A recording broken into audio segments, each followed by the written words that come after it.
Welcome to the CURES digital show and podcast. I'm Kara Sundlin. We like to explore the cutting edge of wellness here. This episode is sponsored by the Center for Advanced Reproductive Services in Farmington, Connecticut. So here's a question. How do you deal with a narcissist? And what really makes someone a narcissist? How do they get that way? I am joined by neuropsychologist Dr. Sanam Hafeez, who practices in New York City, so we can learn to identify who the narcissists are in our lives and how to handle this kind of person. Welcome, doctor. Hi, thank you for having me back on your show. Yeah, we're happy to have you. So we throw around the word, oh, he's a narcissist, she's a narcissist. We talk about that a lot, but there is actually a real term in psychology. So what exactly is a narcissist? So yes, we do throw around that term quite loosely. A narcissist is truly, there's a diagnosis called narcissistic personality disorder.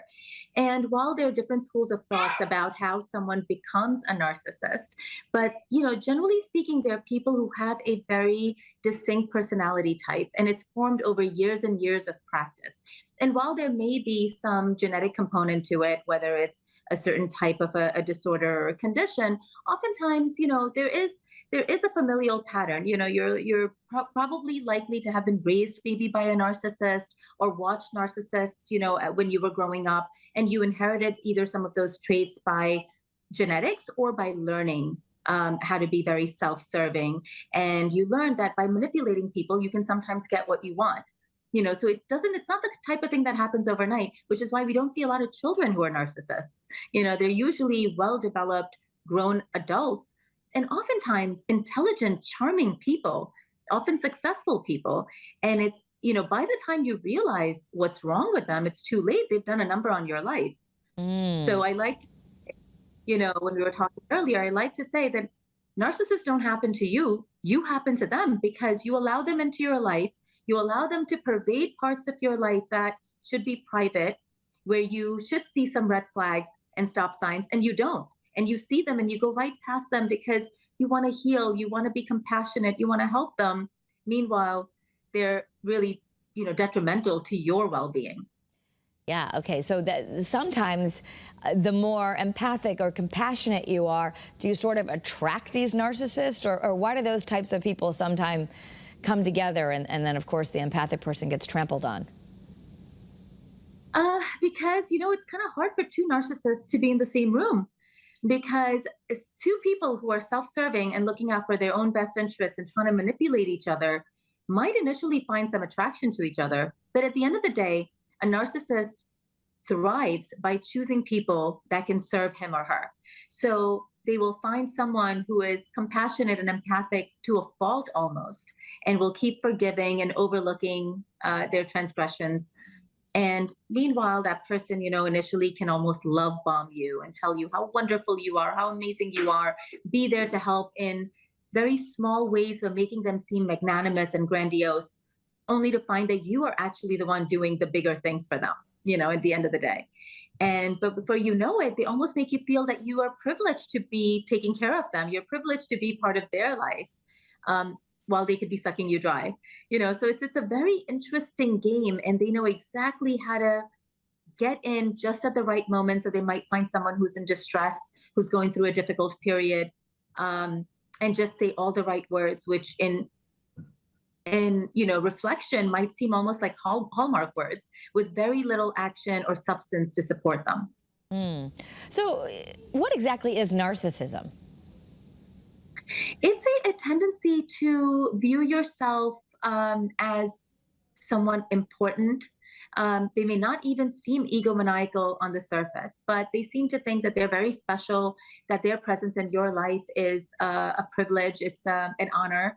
They might see themselves as being very good at things, very good looking, maybe perhaps, very talented, very successful. And the way they treat other people can come across, there are covert narcissists as well, but sometimes narcissists can come across as being very, full of themselves, know-it-all. They like to swoop in and kind of save the day. And narcissism is truly an inability to understand and see from other people's point of view, from being really, truly compassionate and genuine, And they don't see anything wrong with that. These are people who feel little remorse. They almost never apologize, or if they do, it's very hollow and a means to an end, and don't quite see what they've done and contributed to a problem. Okay, okay. And you alluded to this, but are there different types of narcissists?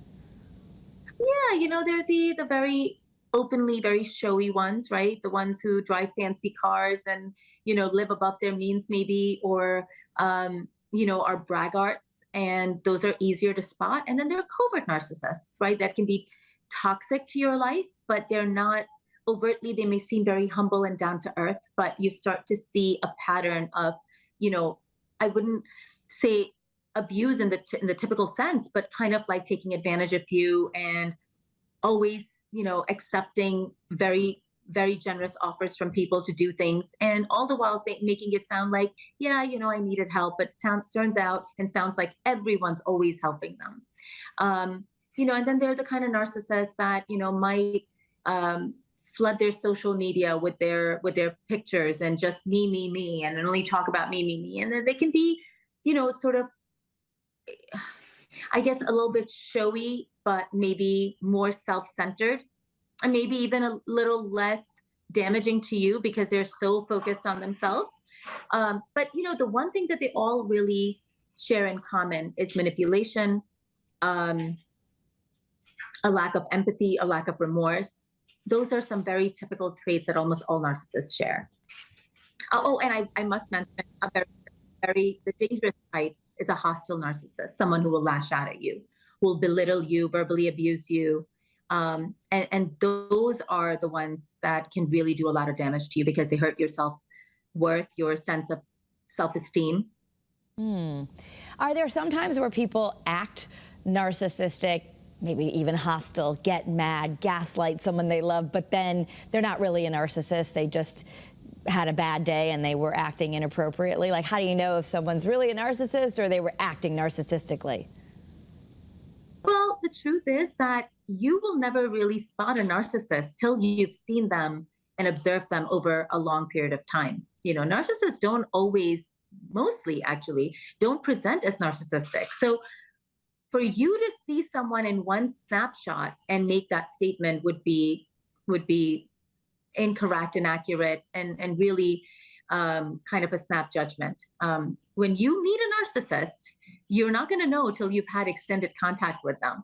So the reality is that, if someone is lashing out and you've only had one instance of seeing this, that's not a statement you'd be able to make. They may be someone who has, poor self-control, poor regulation, poor anger management, but not necessarily a narcissist. Narcissists can actually seem very sweet and calm on the outside, meanwhile wreaking havoc on intimate relationships on the inside. So it's usually the people closest to them that are going to get it, and so maybe not the whole world sees it. Can it be treated? Very difficult to treat. So the one thing that I tell people, it's not easy for psychologists to say there's something we can't treat, but we really cannot treat it very well, because it's hard to change someone's view of themselves when they already think that there's nothing wrong with them, right? So they're often not seeking any help. So what you can do is, if you think that you are in a relationship with a narcissist, even if it's not a romantic relationship, even if it's a sibling, even if it's a friend, even if it's a coworker, what you can do is protect yourself, draw some boundaries, assert those boundaries, learn to say no. Say, you can't call me or text me, at 11 o'clock at night. You can't disrupt my workday, with rants or with self-glorification, or, yes, if you have a relationship where you're having a genuine conversation or conflict with someone, it's okay that, you reach out to someone. But narcissists usually have a difficult time respecting your boundaries. They will walk away from a conversation once their piece is done, because they don't feel like they owe you an answer. They'll come back without an apology or an explanation. But they say all the sweet things to kind of let you in, till that dynamic becomes kind of habitual and even addictive. And by the time you want to break free, it's just so hard, because you're addicted to that coming back. You're addicted to that, breaking up and making up. And if you look around, many people who are victims of that sort of abuse find that they've lost valuable relationships. other relationships have fallen by the wayside because you've let this narcissist run so much. They pick your friends. They tell you who you can hang out with, where you can go. Meanwhile, not really being there for you. They don't really contribute to the sort of the health of your life, by snipping good, healthy people out. And sometimes they don't even include their closest relationships, their romantic partners, in the other aspects of their life. So they can go out, they can do all that stuff, but you can't do those things. Those are some red signs to look out for. Yeah, yeah. I've read some in the literature. It's very difficult sometimes for children if they have a narcissistic parent. Can you talk a little bit about that? Yeah, I mean, there are a lot of adults who say, I was raised by a narcissistic mother, I was raised by a narcissistic father. And oftentimes what it turns out to be is a parent who was so self-involved that they only saw how you were hurting them, now how you were hurting. A parent who wanted you to excel at school, not because they wanted you to necessarily excel, but because that made them look good. It would be embarrassing if you got bad grades. Don't go out and embarrass me. Yes, we all say that to our children from time to time. That's okay. But children know what you're like on the inside. A parent who withheld affection, physical affection, words of praise, because they wanted you to constantly strive for that level of approval from the parent. And they do quite a piece, a number on their children. And it's not surprising that those children often grow up to display some of the same qualities. And then I've also met children who say, I have worked my entire life to be nothing like that parent. I really want passionate, really want to have children so I could do things the right way. But they should be aware that if that's the only model you had growing up, you probably are going to display some of those traits. And, being aware and mindful of that just means that you can maybe seek therapy and heal before you go on to inflict the same damage on your children. Right, right. So being an actual narcissist, you may not be aware of other people's feelings about you, or you might not be aware of anything that you're doing that's hurting people. But if you happen to have a narcissist in your life, you can heal from the damage that's been done. Exactly. So exactly. If people are listening to this and thinking, oh goodness, I have someone that I really love who's close to me, who's narcissistic, and it's not healthy for me, what do you do? You draw boundaries. You set some ground rules, and you don't have to have a conversation with this person, because more likely than not, this person will turn it around, make you feel like you're somehow abandoning them, that you're somehow rejecting them, and make you feel guilty about that. What you can do is, next time they, let's say, show up at your house unannounced, the next time they make you feel guilty about not going to something, you should have a plan in place. And you say something like, you know what, I'm going to step away from this conversation because I'm in the middle of my own day. And I will talk to you about this when I'm ready to talk to you about this. I will address this at a later time. Maybe you can write me an email or a text message. Maybe you can, wait till I'm ready to have this conversation. The only thing I'll tell you is, I had a birthday party, you didn't show up, or I had a barbecue, I invited you, you didn't show up. It seems to me that I am expected to do a lot of things where you don't do a lot back for me. And I would like our relationship to be reciprocal. And if you can work toward that, great. If you can't, then I'm going to have to step away or back off. And you can say this without really saying it, right? Actions do speak louder than words. And a narcissist will learn very quickly if their manipulation or exploitation is not working anymore. And they will make amends. They will make amends only so they can come back into your life and do it again to you when your defenses are down. It's kind of difficult to say that you should always keep your guard up, but it's the only way you can protect yourself when dealing with a person like that.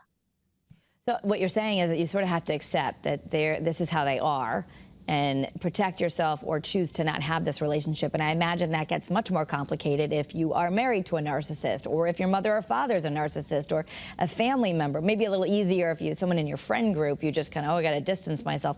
But if people are afraid of becoming estranged, what do you recommend when it's someone really close to them? Well, I will tell you that I would say the majority of people I've met professionally and personally who are divorced will tell me I was married to a narcissist. So in a marital relationship, very often when people feel that they are at the end of their rope, they will leave a marriage, but you can't do that when it's a parent or a sibling. But you can, the beauty of a parent or sibling is that you don't have to live in the same house. When you're in a married relationship, you often live in the same house, which makes it a lot harder.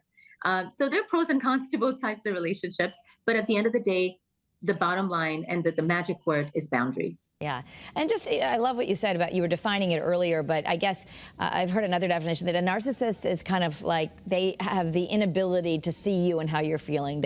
Everything to them is a mirror. It's only like they like you one day, they don't like you one day, because it all depends how you are making them feel. They don't have really the ability to feel what you feel.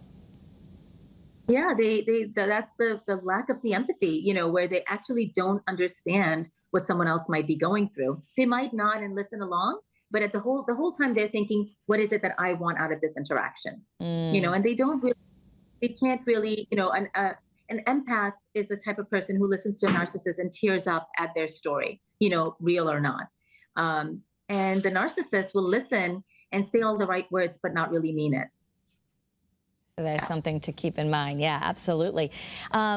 Anything that you want people to read, or any other places they can go for more resources so they can be healthy about setting these boundaries and taking care of the narcissist in their life? Yeah, I would recommend that if you Google my name and read some of the articles that I've written on narcissism, I think that would probably be a good start. You can find me on Instagram at Dr. Sanam Hafeez, one word, or on my website at comprehendthemind.com. Yes, and if you are watching instead of listening, you see Dr. Hafeez's name on the screen, but it's at Dr. Dr. Or do we spell out Dr.? DR. Okay, at Dr. Sanam Hafeez, neuropsychologist in New York City. So we appreciate you putting out some information. And I know there's been a lot of talk about narcissism, a lot of things getting written about it, and I see it on social media a lot, but it's something we all need to be aware of. Yes, but there's also some misinformation out there about it. So, hopefully hearing it from a professional, what it really is, how to treat it, and in treating it, really protecting yourself, I think is key. Yeah, yeah, because likely someone who is narcissistic isn't going to listen and say, I need to go see Dr. Hafeez. Exactly. That would be nice. Okay. All right, yeah. Dr. Hafeez, thank you so much for being with us and sharing some really important information on this very interesting topic. Sure is. Thank you. And you can find more information on the cutting edge of wellness by watching other CURES on WFSB+. You can go back and watch other episodes, or listening on the CURES podcast. Scroll back. We cover many, many aspects of the cutting edge of healing for all different age groups and walks of life. So we're happy that you're here. And if this is inspiring to you, please go ahead and share this on your channels with your friends and loved ones. Have a great day, everyone, and be well.